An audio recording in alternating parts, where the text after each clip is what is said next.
Chapter 32. Atlantic Ocean, somewhere between England and America.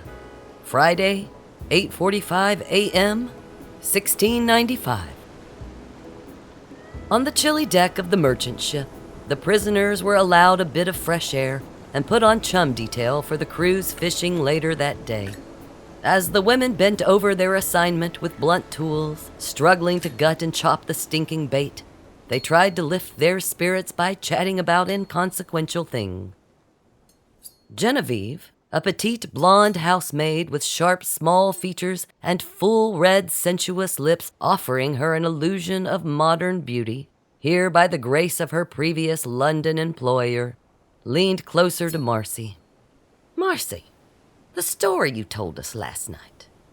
You're a good bard. 'Twas a good tale. But that Gilligan sounds like a right twat. I'm surprised he weren't strung up by the skipper himself." "Well, that's his little buddy," Marci shrugged. Kit chimed in. "But to name an entire island after him, after all his destructive shenanigans." "The skipper were obviously buggering poor Gilligan," another added. "The skipper would never," Marci protested vigorously. The captain strode by, kicking the bucket of fishing trails, which rocked threateningly but settled back with a defeated thump. "Stop gossiping," he barked imperiously. Marci openly glared at him, recognizing a flash of defiance from beneath Genevieve's lowered lashes as well. Marci had been curious about the brave young woman since their second day aboard. As the Duchess and the others were still green with seasickness, held to their cots below, she and several others made their way on deck, where the air was less fetid. The captain and the crew paid little notice to them, content to let them stand on deck in small, huddled clusters in the weak sun, when Marci happened to look astern and noticed Genevieve had crept off and boldly slipped into the captain's empty galley, methodically running her hands over the instruments of the ship. The sextant, the globe, the open pages of the mariner's log and quilled pen. Unaware she was observed, Genevieve circled the captain's tools with a small private smile on her lips, cocking her head to one side like a startled deer when she heard Aaron summon the women below deck, then sidling up to rejoin the group, defiantly meeting Marci's inquisitive gaze, smiling innocently. Collecting the fish entrails, Marci transferred them to the bait bucket, but upon her return was cornered near the mast by the second mate, a pasty, toothy young man with great bulging eyes that salaciously watched the younger of the women as they went about their daily tasks. He slid his body next to hers, whispering in her ear, spittle spritzing her neck. "If'n you're nice to Percival, and maybe Percival could be nice to you." Marci stepped back, giving him a stony stare which unsettled him, before hissing under her breath, "Perhaps Percival should find someone else to sexually harass. Or Percival might find himself genitally challenged when Marci gets mad enough to rip his tiny little tee-tee right off.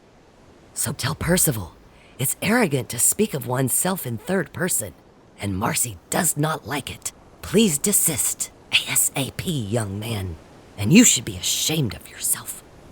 Aaron silently appeared at Marci's side as Percival scurried away, his face red, contrite, having set out to manipulate and seduce, but having been sent away smaller somehow, reduced as a man. And though he hadn't understood much of what the Frenchwoman said, he had distinctly picked up a reference to his genitals, and, actively feeling his testicles shrink up into his body as she spoke, became convinced Marci was a witch. "Is all right?" Aaron motioned to Percival. "Yes, I'm fine," Marci assured him, her lips pressed into a bitter frown. "I'm discovering I can take care of myself." Aaron grunted with a scowl, though she noticed after this small incident, Aaron kept an eye on Percival. Later that night, after another story about the tragic castaways, this one involving a headhunter from a neighboring island, a story that oddly held more resonance for the group than she'd have imagined, Marci turned on her cot to face Genevieve. "What were you doing that day in the captain's galley?" The young woman shrugged, tossing a golden braid over her shoulder. "I dunno. Me dad was a captain, a long time ago. I remember being on board with him. Right smart smuggler he were, till he had to retire. Me Frankie is a captain too. Pirate captain he is. And he's coming for me. I know it. I left word with his fence. He'll come to get me, and Captain Maddox will be sorry for talking as such to us. My Frankie," she whispered softly, the others straining to hear. "He killed a man for looking at me once. Now that's love." "That's sweet," Marci humored her, adding wistfully, "Think the nicest gift Bill's ever given me was a monogrammed robe. But hey, I'm a modern woman. Maybe I'll switch things up and kill someone for him for a change, eh?" "Ah, but oh," Kit joked. "So many to choose from," Lizzie offered. "'Tis savage is what it is," the offended Duchess huffed. "We'll do no such thing. I'm a lady."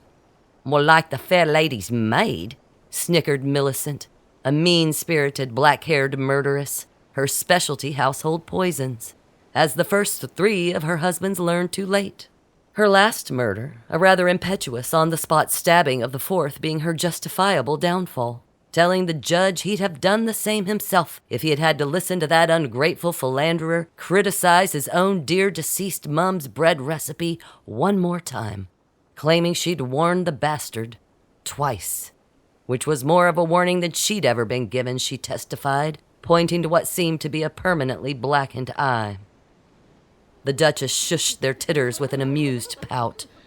Marci laughed, lifting one of the 10 drinking cups Aaron had mysteriously produced without comment days before. "Well, here's to us, ladies. We can decide who to kill later. And Genevieve, here's to Pirate Frank." "To Pirate Frank," several other ladies chimed in, giggling like girls in the fast-darkening hold. Genevieve sighed, gazing longingly out the tiny oval porthole of their berth, adding softly, "To Pirate Frank."